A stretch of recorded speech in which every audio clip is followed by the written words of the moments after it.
शत्रुघ्न भैया कहाँ? शत्रुघ्न भैया जहाँ कहीं भी हो आने का कष्ट करें, ये मेरा आग्रह है। कोई सारा मा जाई गोरी तहरा टोन पे,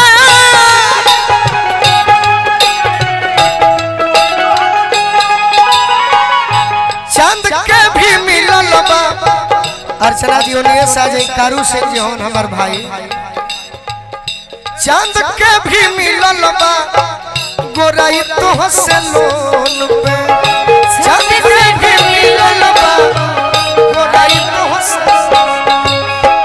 कारू सिंह जी हमार भैया हो।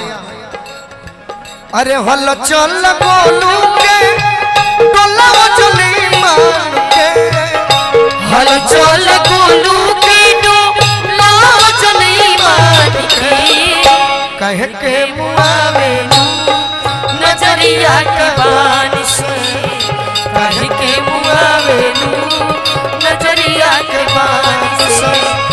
हल चल बोलू के डोला चली मान के, हल चल बोलू के डोला चली मान के, कह के मुआवे नजरिया के बान से, कह के मुआवे नजरिया के बान से, कह के मुआवे नजरिया।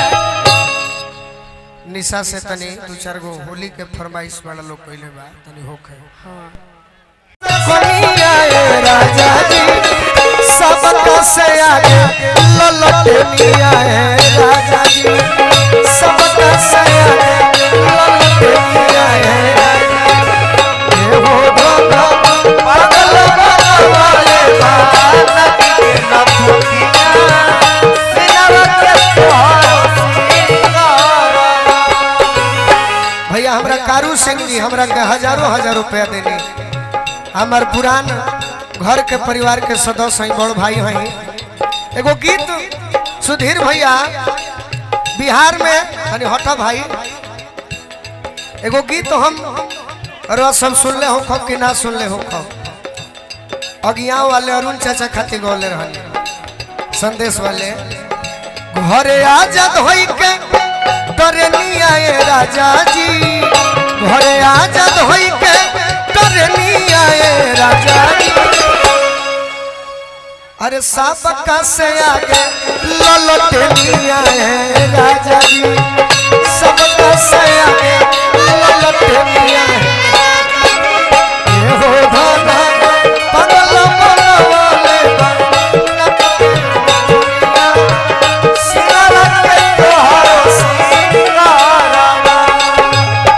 भैया हमार बड़ भैया हैं सुधीर यादव जी, हमरा के पुरस्कार दिले बनी। बार बार प्रणाम करब, आशीर्वाद के प्रतीक्षा। बाकी लइका कहता देहिया चढ़ावल लागे सोनावा के पानी,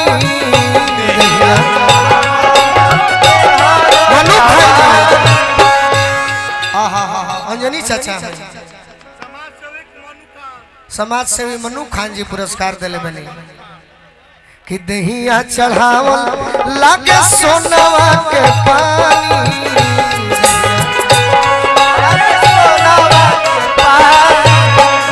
हीरा मोती खानी बारे निखरल जवानी, हीरा मोती खानी बारे निखरल जवानी। लइका कहत हंसलू तो मधियस छुएला ललैया, चांद अस चमके लीला।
लास्ट में लड़का कहता शिव शंभु सांडवा मन गदगद। निशा कोयली का अर्चना जी के साथ बुलाए भूख लग गई। अच्छा अर्चना जी और थनी माइक लेके रेडी कहो दुल्हे राजा के आदेश बा।